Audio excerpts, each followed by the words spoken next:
네, 안녕하십니까. 오늘은 그런 경우에 대해서 살펴보도록 할게요. 제가 이 말을 쓰면은 먼저 거부감부터 느낄 분들이 있어서 일단 제목은 설명 안 드리고 썸네일이 있겠지만 시작해 보겠습니다. 네, 여러분, 만약에 제가 법인을 세웠어요. 현금이 100인 법인을 세웠어요. 물론 내 돈으로 세웠겠죠. 내 돈이면 뭐라고요? 네, 자본금 뭐 이렇게 이해하시면 돼요. 네, 재무제표 한번 이쁘게 그려볼까요? 재무제표를 이쁘게 그려봅시다. 네, 이건 뭐야? 응? 붙어라. 여기구나, 참. 네, 지금 100원을 들여서 회사를 설립을 했어요. 네. 근데 그런 일이 있잖아요. 내가 이 회사를 세워서 최대 주주가 되는데, 저 회사도 보니까 좀 갖고 싶다. 저 회사, 친구가 만든 회사에 갖고 싶어요. 그래서 그 회사의 지분을 사기로 했어요. 단 안 주겠죠. 10% 10% 20% 이렇게 샀다고 칩시다. 친구가 그 회사 얼마니 했더니 친구가 20원이래요. 네. 그러면 어떤 분기가 들어가겠죠? 네. 현금이 빠져나가고요. 그러면 주식이 20원 생기는 이런 얄딱구리한 거래가 생기지 않습니까? 네. 이 재무제표가 이랬는데 이런 거래가 발생을 했어요. 네, 그러면은 이게 왜 이래? 어떻게 되나요? 네, 현금이 100에서 20 깎이니까 이제 BS, 지금 여기 BS입니다. 현금이 100이 있었는데 현금을 줬죠? 네, 현금 80 남았고요. 100, 120, 80. 자본은 똑같아요. 근데 뭐가 생겼죠? 주식이 생겼어요. 네, 주식이 생겼어요. 이런 BS가 완성이 되죠. 네. 자, 여기서 이 주식, 제가 지금은 이때까지는 그냥 주식이라고만 했는데 이 주식을 부르는 명칭을 뭐라고 할까요? 여러분, 네, 그게 오늘 말하고자 하는 겁니다. 크게 두 종류로 나눌 수 있어요. 내가 남의 주식을 샀다고 하면은 그것은 관계기업이거나 종속기업일 것입니다. 관계기업은 뭐냐? 내가 이 회사의 주식을 20% 이상 샀다 이러면 관계기업이고요. 종속기업이라 하면 그 회사의 주식을 과반수 이상을 샀다 라면 종속기업입니다.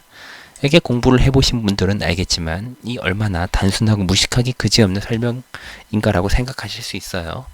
네, 사실은 20%를 샀다고 해서 사지 않았다고 해서 관계기업이 안 되는 경우도 있어요. 예를 들어서 이사회에 참여하거나 중요한 거래를 내가 하고 있다거나 이러면은 내가 그 회사의 어떤 영향력을 지분은 미미하지만 미칠 수 있겠죠.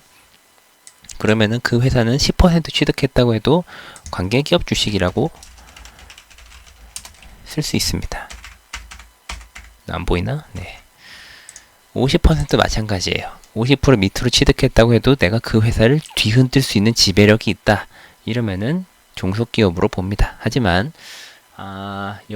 이 강의를 보시는 분들이 그런 예외적인 상황을 발견하기는 쉽지 않을 거예요. 그래서 그냥 이 유튜브의 목적상 아주 쉽게 설명하겠습니다. 20% 넘게 갖고 있으면 관계기업이고요. 50% 넘게 갖고 있으면 종속기업이에요. 오늘은 이 종속기업을 설명하려면 조금 고급 회계로 넘어가서 좀 어려운 얘기를 해야 돼서 관계기업 위주로만 설명을 할 거예요. 20% 샀을 때 사실 어떤 기업이 50% 이상 갖고 있기 쉽지 않거든요. 최대 주주가 아닌 이상. 네, 저는 일단 요거에 대해서만 설명하겠습니다. 네, 아까 설명하다 말았는데 20%가 아니어도 영향력을 행사할 수 있는 경우가 유의적인 영향을 행사할 수 있는 경우가 있다고 했죠. 내가 그 회사의 이사회에 참여한다라든가 그 회사를 비운들 수 있는 중요한 거래를 하고 있다거나 라는 경우도 관계기업 주식으로 분류할 수 있는 기준이에요. 또 하나, 내가 지금 주식은 10% 들고 있지만 전환사채 이렇게 얘기하면 아시나? 어떤 내가 손가락만 탁 하면은 타노스처럼 어떤 게 내 지분이 확 올라가 이러면은 그게 지금 당장은 너희 지분이 없지만은 언제든지 행사할 수 있다. 잠재적인 그 포텐셜이 있네 이러면은 그것도 해보면 그것도 쳐줘서 거기까지 하면 20%가 되냐 안 되냐를 판단합니다. 네, 그거를 잠재 의결권이라고 해요. 네, 좀 어려운 얘기인데 여러분 제가 이걸 한번 설명해 볼게요. 신난다. 어려운 얘기. 네. 회사가 뭐 제가 이런 경우만 설명을 했지만 네, 그런 경우도 있을 수 있어요. 자본 50, 차입금 50, 뭐 이런 회사가 있을 수 있겠죠. 얘 지우고, 네. 내가 번 돈 자본, 내가 내 돈 50을 들였어요. 남한테 꼬아서 50을 빌려올 수도 있어요. 얘는 부채고요. 얘는 자본이에요. 순자산이에요. 네, 근데 어떤 은행에서 돈 빌려줄 때 그렇게 하는 경우가 있어요. 야, 이거 돈 빌려주는데 내가 뭐 몇 년 지나고 무슨 조건 만족하면 요거 자본으로 바뀌게 해줘. 이거 자본으로 쳐줘. 그래서 내가 손가락만 탁 튕기면 이 회사가 이렇게 될 수 있게 해줘. 라고 한단 말이에요. 그런 게 있어요. 이제 전환사채, 뭐 신주인수거부 사채, 뭐 매자닌 뭐 이런 것들이 있는데 여기서 말하는 건 그런 거죠. 야, 네가 그 은행한테 야, 은행 너는 지금 한 푼도 안 들고 있잖아. 이 회사에 대해서. 그럴 때 이제 은행이 말하는 거죠. 무슨 소리야? 내가 손가락만 튕기면 이 회사 반 내 거야. 내가 지분율 50%가 50%야. 20% 충분히 넘지. 이러면서 뻐길 수 있는 거죠. 그럴 때 우리는 IFRS 인정해 줍니다. 그러네. 지금 보니까 네가 지금은 아니지만 언제든지 바꿀 수 있네. 그럼 오케이. 너는 관계기업 주식이구나 라고 말하는 거예요. 네. 이게 좀 고급 내용인데 이해할 수 있나 모르겠습니다. 여러분들이 네, 이해할 수 있다고 보고 넘어가겠습니다. 어쨌든 근데 여러분 이건 제가 재밌는 거 하나 알려드릴게요. 만약에 아까 저 전환사채라는 말을 썼죠. 사채, 차입금인데 전환, 자본으로 전환할 수 있는 전환사채가 있다고 말씀드렸어요. 뭐 근데 전환사채 보면 가끔 그런 경우 있어요. 뭐 이 주식으로의 전환이 당장 이루어지지 않고 3년 후부터 가능하다. 이러면 얘는 3년간은 여기 안 낍니다. 이 전환사채를 아무리 들고 있다 한들 3년간은 야, 너 잠재 의결권 아니잖아. 지금 너의 권리가 실질적인 권리가 아니잖아. 네, 실질적인 권리 또 어려운 척. 네, 어려운 말. 유식한 척 했는데 쉽게 설명할게요. 네, 다시 3년 동안 너 죽었다 깨나도 자본이 안 되잖아. 그러면 너는 의결권을 안 쳐줄 거야. 여기 있다고 해도 너 안 쳐줄 거야. 3년 후 되면은 네가 언제든지 바꿀 수 있지. 그때부터 너는 잠재 의결권에 들어가서 여기에 포함을 시켜준다 만다 얘기를 할 거야 라는 겁니다. 와, 모르겠습니다. 뭐 이해했다고 치고 저는 그냥 넘어가겠습니다. 네, 그러면 자 실컷 설명을 했어요. 다시 주식을 사면은 그 주식은 관계기업 아니면 종속기업이에요. 하지만 저는 관계기업 지분율 20% 이상 살 경우에 해당하는 관계기업에 대해서만 설명하기로 했고요. 그 관계기업을 판단하는 20%란 거는 뭐 꼭 지분이 안 돼도 될 수 있고 지분이 없어도 뭐 전환사채 같은 잠재 의결권이 있으면 또 그걸로 20% 합쳐진지 본다 했어요. 오케이. 그럼 뭐 이것저것 따졌을 때 어떤 내가 갖고 있는 게 사실 관계기업 주식이었네. 관계기업 주식이었어. 그럼 얘 처리 어떻게 해야 되는데 이제 이 얘기를 하겠습니다. 지분법으로 처리해요. 지분법. 네, 이 관계기업 주식을 처리하는 방법을 지분법이라고 합니다. 지분법. 자, 딱 쉽게 얘기해 볼게요. 자, A라는 회사가 있고 여기 B라는 회사와 C라는 회사를 지분을 갖고 있다고 칩시다. 뭐 예를 들어서 뭐 25% 하고 여기는 외국사들이 네. A라는 회사가 B와 C를 25%씩 갖고 있다고 해요. 그러면은 아니다. 25%? 얘는 60%라고 할까요? 네. 하나만 있다고 할까? 네. 일단 이렇게 설명하겠습니다. 네. 그러면은 BC 회사는 그냥 룰루랄라 재무제표를 쓰겠지만 A 회사는 이 회사의 주식에 대해서 어떤 식으로든 재무제표에 넣어놔야 되겠죠. 그럼 그 금액을 얼마로 하는지를 설명하는 게 지분법인데 네. 이것도 지금 설명할지 모르겠는데 이 회사에 이 뭐 BC뿐만 아니라 여러 자회사들 이 회사가 지배력이 있는 종속기업이 있지 않겠습니까? 뭐 지분법이 있는 관계기업도 있을 거고 관계기업도 있을 거고 종속기업도 있고 뭐 이럴 거잖아요. 어쨌든 이 회사는 전체 개념으로 커다란 재무제표를 씁니다. 나 말고 내 밑에 있는 애들 다 합쳐서 전체 재무제표가 이렇다라는 걸 표현하는 걸 연결재무제표라고 하는데, 이 연결재무제표를 쓰는 대부분의 상장사들 보면은 별도 재무제표란 걸 같이 쓰게 돼 있어요. 예를 들어 한번 보시죠. 조이맥스라는 회사입니다. 연결재무제표가 있죠. 조이맥스라는 회사가 엄청나게 많은 자회사들을 갖고 있는데 그걸 다 합쳐서 하나로 쓴 거예요. 그런가 보다 했는데 이번엔 재무제표가 하나 더 나옵니다. 이거는 뭐냐?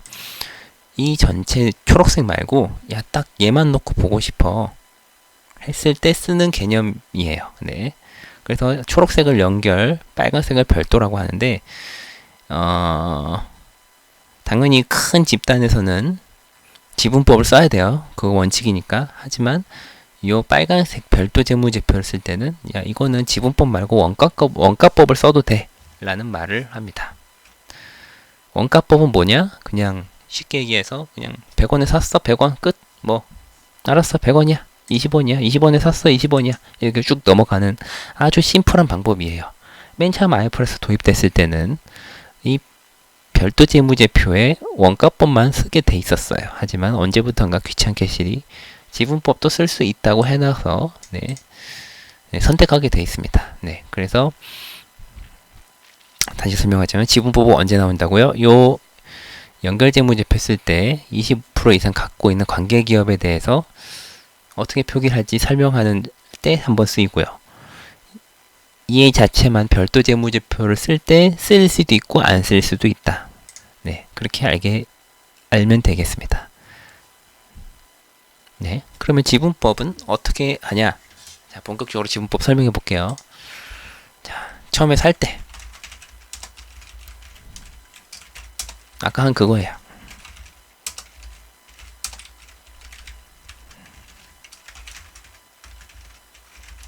네, 처음에 살 때 차변 대변 살 때 원가로 인식합니다. 20원에 샀으면 20이고요. 100원에 샀으면 100원이에요.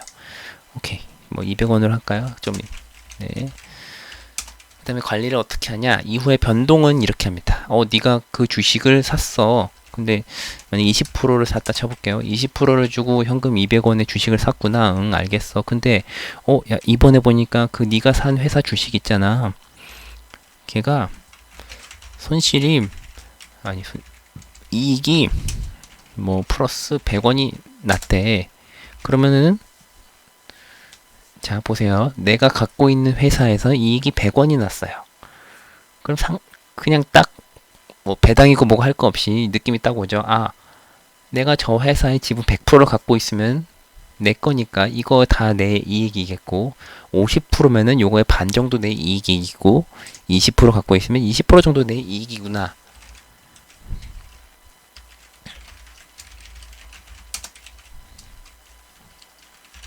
네, 지분법 평가 이익이란 말을 쓰는데 어떻게 쓰냐?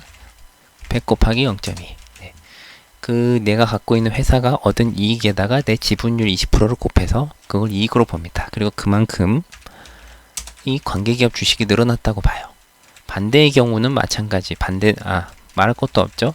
요게 이쪽으로 가서 손실이 되고 주식을 깎아주는 거래. 이렇게 합니다. 요게 지분법의 가장 기본적인 사실 저는 여기까지 말아도 그냥 개념 차원에서 지금 공부하는 거니까 여기까지만 해도 될 것 같은데 이제 조금만 더 가볼게요. 만약에 이익이 100 났어. 오 땡큐 좋아. 이렇게 끝났어요. 근데 다음에 배당을 이 내가 갖고 있는 A 회사란 주식에서 주주들한테 배당을 100원을 돌린대요. 그러면 저한테는 얼마가 떨어질까요? 100원에 20% 곱한 20원이 들어오겠죠. 근데 여러분, 그럼 이건 이익인가요? 아닙니다. 주식입니다. 왜냐? 보세요. 자, 어떤 회사가 100을 벌고 100을 벌고 100을 뿌렸어요. 결국 원점으로 돌아와야 되겠죠? 네. 그리고 다시 다르게 생각해보면 배당을 100 줬다는 얘기는 그 A라는 내가 가진 회사의 순자산이 자본이 100원 깎였다는 의미예요. 내 주식의 가치가 떨어졌다는 의미예요. 네. 그래서 현금을 갖고 그 이익이 아니라 현금을 갖고 내 주식을 깝니다. 네. 그럴 때 이제 가감에서 감이 일어나고요. 뭐 반대로 이익인데 제가 손익계산서에 반영되지 않은 이익이 있다 이랬죠. OCI 기타 포괄손익. 유식한 말로 OCI고요. 주식에서 말하는 그 OCI입니다. 기타 포괄. 만약에 뭐 내 토지가 땅값이 올라서 100원이 올랐어. 내가 A라는 회사의 토지의 가격이 100원 올랐어. 그러면 여기도 느낌 싹 딱 오죠. 순자산이 100 늘었겠네. 그럼 100 곱하기 20%한 만큼 내 주식을 올려야겠다라고 주식을 올립니다. 그리고 그거는 그 A 회사도 이익을 인식 안 했는데 저라고 인식을 할까요? 안 해요. 네, 저도 그냥 기타 포괄 손익으로 인식을 합니다. 네. 이게 다예요. 네, 답니다. 네, 단데 여기까지 이해하셨죠? 이건 지울게요. 그런 경우가 있어요. 이것까지는 뭐 이해 안 하셔도 되겠지만 내가 A라는 회사의 주식을 200원에 샀다고 했죠. 근데 그 회사의 주식이 알고 봤더니 공정가치로 봤을 때 한 180이야. 그러면은 취득 여기다 쓰자. 네. 취득가 왜 안 써지지? 죄송합니다. 취득가는 200인데 공정가치는 180이야. 저 20원 더 비싸게 샀죠? 그럼 얘를 깎으라고 합니다.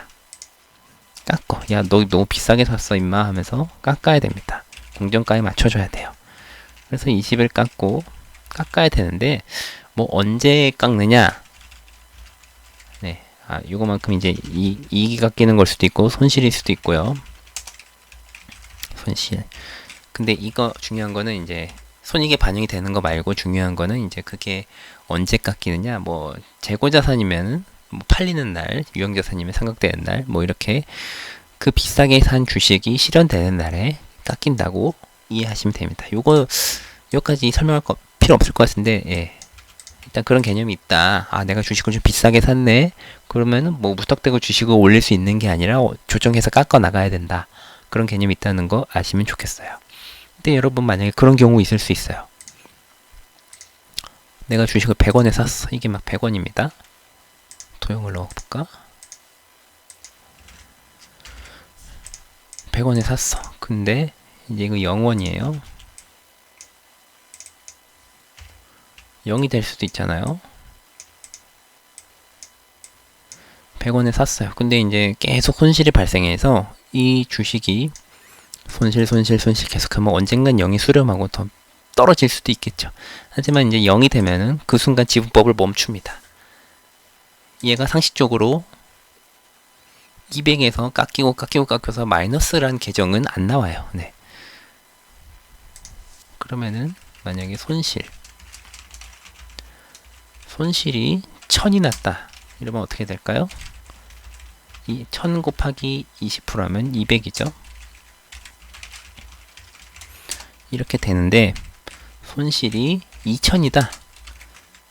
그럼 200에서 400을 200이 아니라 400을 깎아야 되는데 그럴 주식 깎을 게 없지 않습니까? 그래도 그냥 이겁니다. 3000이어도 마찬가지고 4000이어도 이거예요. 그냥 여기서 끝이에요.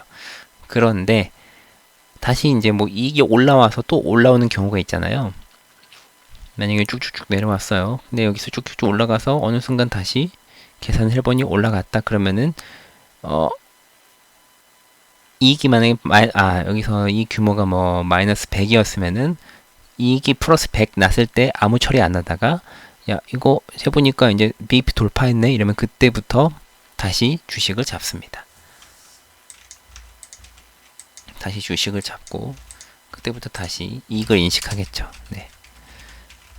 제가 뒤끝이라고 써놨는데 그거예요. 이제 이때 됐다가 0이 됐어요. 마이너스가 됐는데 무시하고 있었어요. 근데 이익이 나면은 이익 바로 쓸 수도 있지만 뒤끝을 하는 거예요. 야, 너 이거 원래 했어야 되는데 나 안 하고 있었다라고 하면서 어느 정도 이익이 나도 요거를 돌파하지 않을 때까지는 무시를 하다가 돌파해야 이제 이익을 인식을 해준다 해서 제가 뒤끝이라는 표현을 썼습니다. 네. 야, 네. 긴 강의네요. 네. 마지막으로 요것만 하고 끝내죠. 여기까지만 알면은 뭐 괜찮을 것 같아요. 네. 저희 회사에서는, 네. 뭐 한 10여 개의 회사가 관계기업 회사들이 있는데 귀찮아 죽겠어요. 뭐가 귀찮냐? 연말이 되면은 이제 자꾸 뭐 받아오라고 해요. 그게 왜 필요하냐면은 지분법을 이렇게 뭐 이익 나면 손실 나면 뭐 이렇게 플러스 마이너스 해주는 뿐만이 아니라 매년 관리를 해주게 돼 있습니다. 어떤 관리냐? 뭐 야, 그 주식 산 거 알겠어. 뭐 오르락 내리락 할 수도 있지. 그런데 갑자기 막 그런 경우 있잖아. 뭐 그 회사 파산 나거나 뭔가 손상이라고 하는데 어려운 말로 그 회사에 어떤 아주 안 좋은 배드 케이스가 발생할 경우에는 별도의 뭐가 있어야 되지 않겠어요? 뭐 예를 들어서 뭐 아까 말한 파산처럼 뭐 이익은 잘 나고 있는데 갑자기 뭐 신용 등급이 강등이 되더니 뭐 회생 들어가고 이러면은 이제 막 그 주식을 자산이라고 인정하기 되게 어렵지 않겠습니까? 그런 일이 있는지 계속 살펴보면서 보다가 이제 요때 그런 일이 발생했어요. 그러면 이제 팍 주식 가격을 떨어뜨려 놓습니다.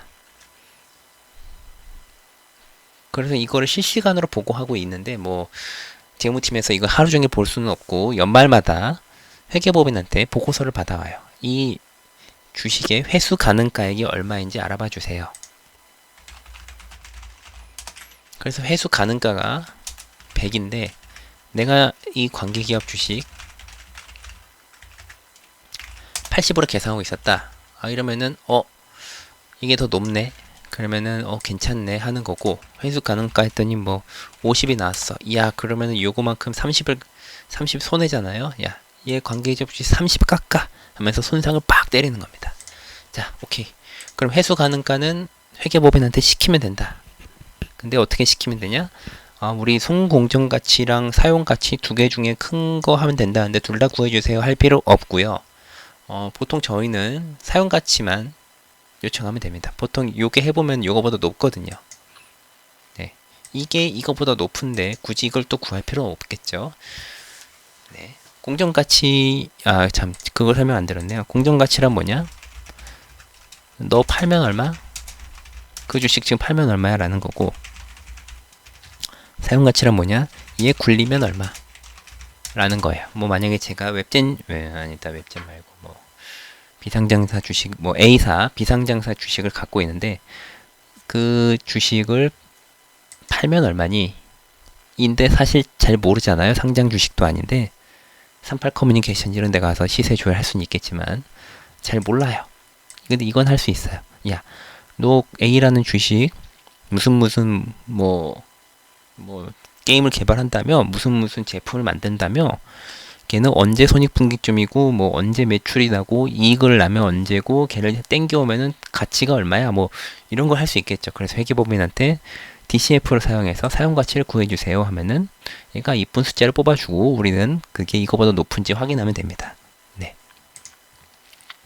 그래서 만약에 뭐 쭌쭌쭌쭌쭌 별일 없으면 좋겠지만 만약에 회계법인이랑 잘 쇼부가 안 되거나 도저히 카바를 칠 수 없는 큰 사건이 일어났을 때는 깎아야 되겠죠.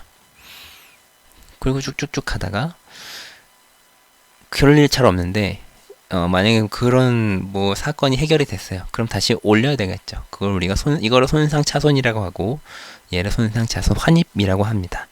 근데 만약에 그런 건 있어요. 얘가 100 깎이면은 이때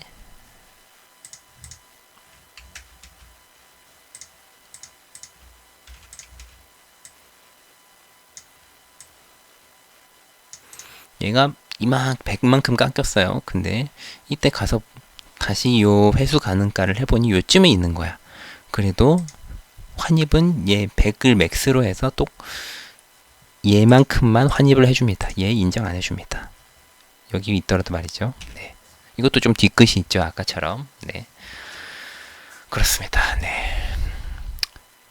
강의 시작하고 가장 어려운 내용, 긴 내용을 하는데 목이 아프네요. 다시 한번 정리를 해보겠습니다. 주식을 샀다. 20% 이상이면 관계기업이고 50% 이상이면 종속기업이다. 우리는 지금 관계기업을 얘기하기로 했다.